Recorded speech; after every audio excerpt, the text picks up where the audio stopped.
Assalamualaikum warahmatullahi wabarakatuh. Alhamdulillahirrabbilalamin. Wassalatu wassalamu ala rasulillah Muhammad sallallahu alaihi wasallam wa ahlihi wa ashabihi. Rabbi shrahli sadri wa yassirli amri wahlul 'uqdatam min lisani yafqahu qawli. Rabbi zidni ilma warzuqni fahma. A'udzu billahi minasyaitonir rajim. Bismillahirrahmanirrahim. Ya ayyuhalladzina amanu kutiba 'alaikumus syiyam kama kutiba 'alal ladzina min qablikum la'allakum tattaqun. Al-ayah. Segala puji bagi Allah yang telah merahmati kita dengan kesehatan, dengan umur yang panjang, sehingga kita masih bisa berjumpa dengan bulan Ramadan tahun ini dengan penuh semangat, dengan keimanan yang mungkin insya Allah akan semakin membara. Sholawat serta salam marilah kita senantiasa haturkan kepada Nabi besar Muhammad Sallallahu Alaihi Wasallam yang kita rindukan dan yang kita nantikan dan yang kita mohonkan syafaatnya di hari kiamat nanti. Teman-teman, para pemirsa yang berbahagia, sudah kita ketahui bersama bahwa puasa ini adalah amalan ibadah di mana kita harus menahan dari haus, dari rasa lapar, dan dari syahwat. Menurut Imam Al-Ghazali, makna dari puasa tidak hanya sekedar menahan makan, minum, dan syahwat, tetapi lebih dari itu, bahwa puasa ini hakikatnya adalah menahan diri dari segala sesuatu yang sebenarnya kita mampu, tapi kita tidak mau melakukan.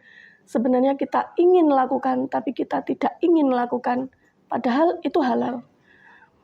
Makan di waktu bulan-bulan yang lain halal, dan kita mampu untuk membeli. Tapi saat bulan Ramadan kita memilih puasa. Minum pun juga begitu. Kita mampu membeli minuman dengan beraneka rasa. Kita mampu meneguk minuman berapapun banyaknya. Tapi saat bulan puasa kita menahan diri dan kita memilih untuk menjauhi hal itu sampai nanti datangnya maghrib. Begitupun dengan syahwat. Bagi pasangan yang sudah menikah halal untuk berhubungan badan. Kapanpun itu, baik malam, siang, sore, kapanpun yang Anda mau. Tetapi saat puasa, Nabi kita melarang untuk berhubungan badan. Ya, maka kita harus menjauhi itu saat bulan puasa, saat siang di hari puasa ini. Lalu, puasa ini merupakan ibadah yang sangat-sangat istimewa, katanya Imam Al-Ghazali. Ibaratnya begini, istimewanya puasa itu diibaratkan seperti istimewanya Ka'bah dan Masjidil Haram. Padahal masjid-masjid yang ada di Indonesia, masjid-masjid yang ada di Malaysia, Singapura, Jepang, Amerika, dimanapun masjid-masjid itu berada, masjid-masjid itu dibangun di atas buminya Allah. Maka masjid-masjid itu merupakan rumahnya Allah. Tapi yang kita sebut sebagai rumah Allah, yang kita sebut sebagai Baitullah, hanya Ka'bah dan Masjidil Haram. Ini menunjukkan Ka'bah dan Masjidil Haram adalah dua rumah Allah yang istimewa. Begitupun dengan puasa. Puasa ini adalah ibadah istimewa. Padahal sholat kita juga untuk Allah. Zakat kita juga muaranya untuk Allah. Haji kita pun karena memenuhi panggilan dari Allah. Menurut Imam Al-Ghazali lebih lanjut, kenapa sih puasa ini kok menjadi istimewa? Yang pertama, karena verifikasi ibadah puasa ini hanya kita yang tahu. Boleh jadi kita bersahur, makan sahur bersama dengan keluarga. Paginya kita sekolah. Yang di rumah kan nggak tahu kita jajan di sekolah atau tidak, kita nongkrong rokokan atau tidak, kita nongkrong ngopi atau tidak, kan nggak tahu. Begitupun dengan teman-teman kalian, dengan bapak ibu guru kalian, dengan rekan-rekan kerja kalian, kan nggak tahu mereka. Apakah kita benar-benar puasa atau tidak. pulang sekolah ngerasa capek, haus, lapar, menggok dalan, istilahnya nongkrong di warung bakso, di warung sebelah. Nggak ada yang tahu, bapak ibu kita nggak tahu. Kalau ditanya, kamu puasa? Iya puasa, padahal kita sudah habis 1 galon air misalnya. Kan nggak ada yang tahu. Nanti rame-rame, bukber, kita ikut bukber, padahal pagi kita nggak puasa, siang kita nggak puasa. Rame-rame bukber, kita ikut bukber. Nah ini kan nggak ada yang tahu. Mulut kering itu nggak jaminan orang puasa gitu, nggak jaminan. Bisa jadi dia sedang sariawan. Kalau sariawan kan mulutnya kering, atau memang penyakit bawaan gitu, bibirnya kering. Mohon maaf, nafas bau, mulut bau itu juga nggak jaminan seseorang puasa atau tidak. Karena saat kita dalam kondisi normal pun mulut kita berpotensi untuk tetap bau gitu ya. Jadi para pemirsa yang budiman, sekali lagi nggak ada yang bisa memverifikasi, teman kita nggak ada yang tahu, keluarga kita nggak ada yang tahu hanya diri kita dengan Allah. Nah, kenapa ayat puasa itu dibuka dengan ya ayyuhalladzina amanu? Karena orang yang Islam gitu ya, orang yang punya KTP dengan status keagamaan Islam, belum tentu dia beriman. Hanya orang-orang beriman saja yang mau melaksanakan ibadah puasa ini. Karena iman letaknya di hati. Dan yang tahu kadar iman kita hanya diri kita. Yang tahu kita puasa atau tidak hanya diri kita. Kemudian yang kedua, kenapa ibadah puasa ini menjadi istimewa menurut Imam Al-Ghazali? Karena ibadah puasa ini langsung memerangi setan. Memerangi nafsu kita yang itu sefrekuensi dengan setan. Kita makan dan minum di bulan-bulan yang lain halal, tapi kita makan dan minum di siang hari pada saat bulan puasa ini tidak halal. Inilah yang menyebabkan frekuensi kita akhirnya tidak sama dengan setan. Manusia itu menurut Imam Al-Ghazali, manusia itu 1 tingkat di atasnya hewan. Kenapa? Karena kita punya akal. Akal ini membuat kita 1 tingkat levelnya di atas hewan. Tapi manusia ini dia punya nafsu sehingga 1 tingkat di bawahnya malaikat. Sedangkan malaikat ini adalah makhluk yang sangat dekat dengan Allah. Saking cintanya Allah kepada kita, Allah ingin dekat dengan kita, makanya Allah memberikan syariat kepada kita untuk puasa. Kenapa? Karena hawa nafsu ini biar menurun. Kita kekang ini dengan puasa, biar menurun nafsunya. Ketika nafsu kita menurun, kita tidak lagi sefrekuensi dengan setan. Ada istilah bahwa di bulan Ramadan ini setan-setan dibelenggu. Bukan dimaknai dengan malaikat turun berbondong-bondong, kemudian nanggepin setan satu-satu, kemudian membelenggu mereka, memborgol mereka, menjarakan mereka. Tidak begitu. Logikanya begini. Ketika kita nafsunya kita turun, artinya kita tidak sefrekuensi lagi nafsu kita dengan setan, hanya setan itu nggak bisa ganggu kita. Bagaimana saat nanti kita berbuka? Nah ini yang menjadi masalahnya. Kalau puasa kita benar, kita niatnya memang lillahi ta'ala karena Allah, bukan karena ikut-ikutan teman, bukan karena takut ibu bapak di rumah. Memang benar-benar lillahi ta'ala, bukan karena kita sok alim, bukan karena kita ingin menunjukkan ke teman-teman aku mampu, aku kuat, aku pemenang di antara kalian, aku lebih baik dari kalian. Bukan, karena memang semata-mata ini perintah Allah, kita menjalankan puasa karena Allah. Sudah lillahi ta'ala, mau orang ngomporin apa, ayo makan yuk, mau teman-teman kita ngomongin apa, kita nggak ikut-ikutan. Nah, ini benar-benar niat kita lurus, kemudian kita mempersiapkan diri dengan makan sahur yang cukup ya, yang tidak berlebihan dan tidak pula malas-malasan saat bersahur gitu. Insya Allah puasa kita ini kuat, sudah niatnya bagus, kemudian sahurnya kita juga cukup gitu. Insya Allah ini akan berdampak kepada 1 hari puasanya kita. Dan kita melalui puasa 1 hari ini dengan baik, maka insya Allah saat berbuka nanti kita juga otomatis akan berbuka dengan yang cukup. Artinya cukup itu ya cukup untuk pribadi kita ya. Makan 1 piring cukup ya sudah, kita akan otomatis berhenti, nggak ingin nambah lagi. Bukan yang 1 piring nasi cukup, kemudian tambah 1 mangkok bakso cukup, tambah 1 mangkok lagi seblak cukup, tambah es boba, tambah mixu, tambah lain-lain. Nah itu artinya berlebihan.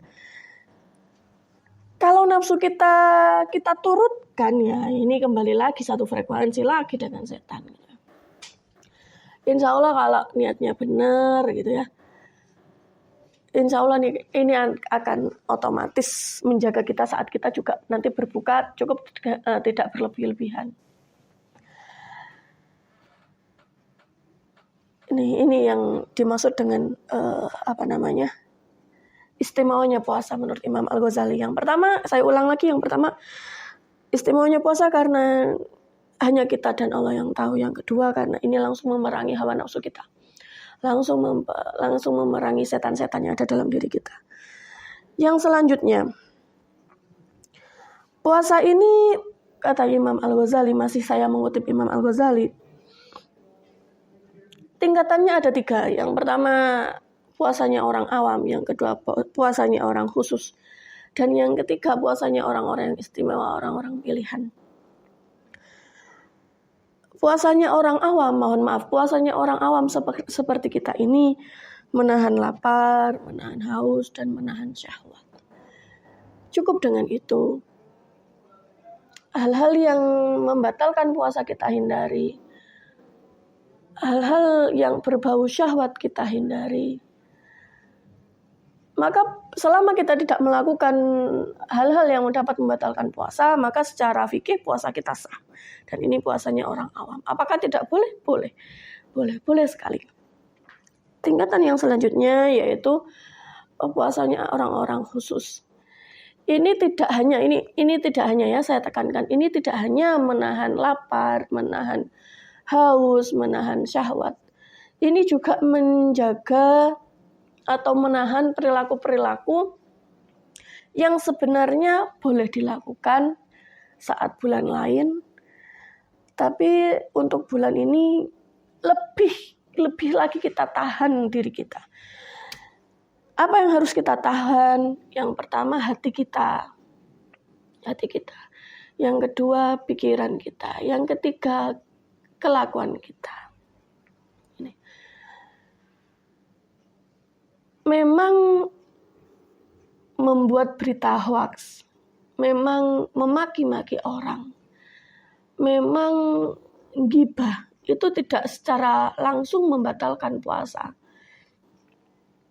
Memang dengan main Mobile Legends misalnya ya, main Mobile Legends, main TikTok misalnya, buka YouTube, Facebookan, Twitteran, tidak menyebabkan kita batal puasanya.